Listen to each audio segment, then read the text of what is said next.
Bismillahirrahmanirrahim. Para pemirsa TV One yang mudah-mudahan senantiasa dirahmati dan diberkahi oleh Allah Subhanahu wa Ta'ala. Doa kami senantiasa menyertai Bapak Ibu para pemirsa dimanapun Anda berada. 7 gerigi kunci jannah, 4 telah kita pelajari, yaitu al-ilmu, al-yaqin, al-ikhlas, dan as-sidq. Apa 3 lagi yang penting untuk kita penuhi? Yang kelima adalah al-mahabbah, yaitu cinta, yaitu cinta. Kita mengucapkan kalimat la ilaha illallah itu, apakah sudah penuh cinta atau tidak punya rasa sama sekali?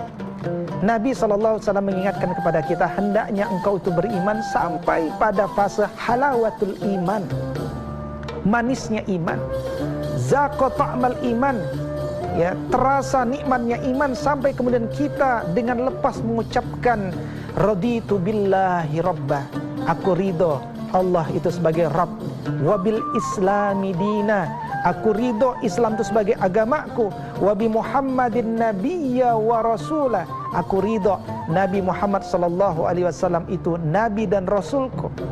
Karena itu ketika kita begitu lepas, begitu nikmat mengucapkan kalimat itu, disitulah ada kesan bahwa kita ini telah mulai menapaki jalan mahabbah. Perhatikan dalam Al-Quran surah Al-Baqarah, surat kedua ayat ke-165 misalkan, Allah Subhanahu wa Ta'ala katakan, wa minan nasi may yattakhidhu min dunillahi andada yuhibbunahum kahubbillah walladzina amanu asyaddu hubban lillah, ila akhir ayat. Di antara manusia, kata Allah Subhanahu wa Ta'ala, ada yang mengambil hal-hal yang remeh-temeh, ya, sebagai Tuhannya, sebagai saingan-saingan Allah, ya, mungkin patungnya, mungkin pangkatnya, mungkin jabatannya, mungkin wanitanya, mungkin apa-apa yang membuat dia menomorduakan Allah Subhanahu wa Ta'ala. Mereka mencintai apa-apa yang tadi saya sebutkan seperti mereka mencintai Allah. Allah tidak suka. Justru ada orang-orang beriman yang mencintai Allah jauh melampaui kecintaan mereka kepada apapun dan siapapun. Inilah mahabbah, inilah cinta.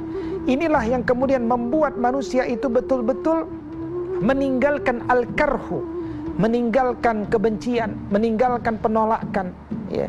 Kita sampai pada titik lepas, kita sampai pada titik kemudian kita ini menikmati kalimat la ilaha illallah itu dengan penuh cinta.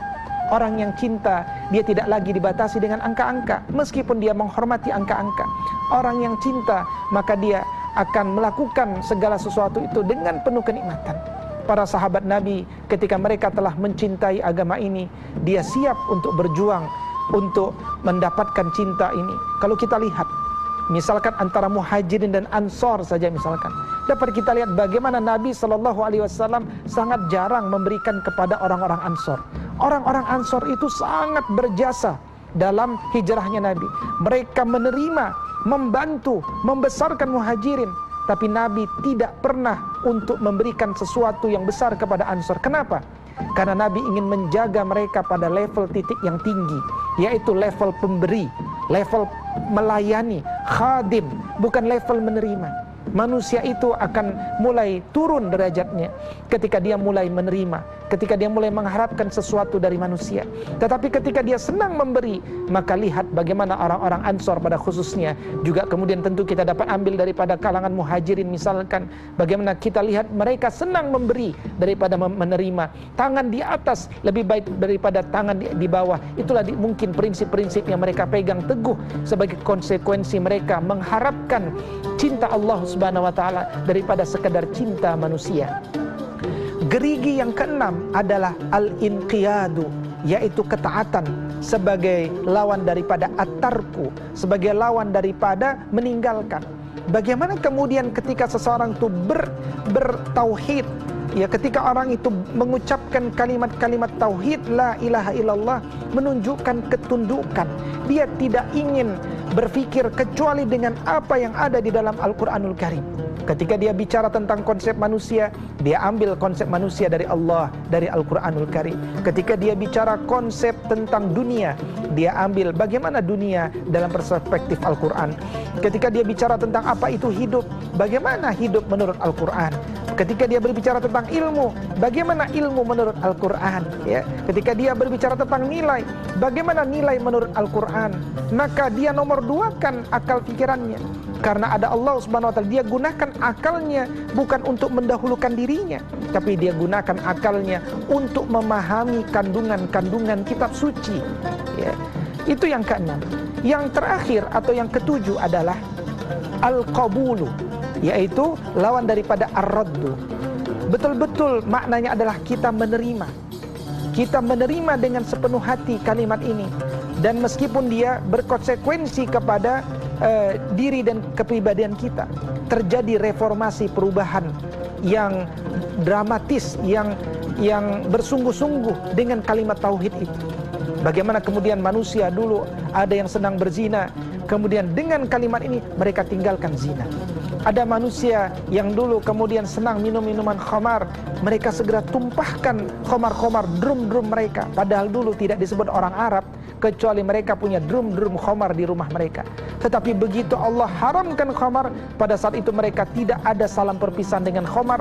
Mereka langsung tuangkan khamar itu. Laksana Madinah itu seperti anak-anak sungai khamar, kira-kira ilustrasi pada masa itu. Kenapa? Mereka ingin bersegera dalam ketaatan.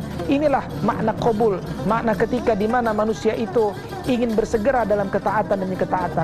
Maka 7 gerigi kunci jannah ini pelan-pelan para pemirsa semua kita sambung dalam kunci kita masing-masing.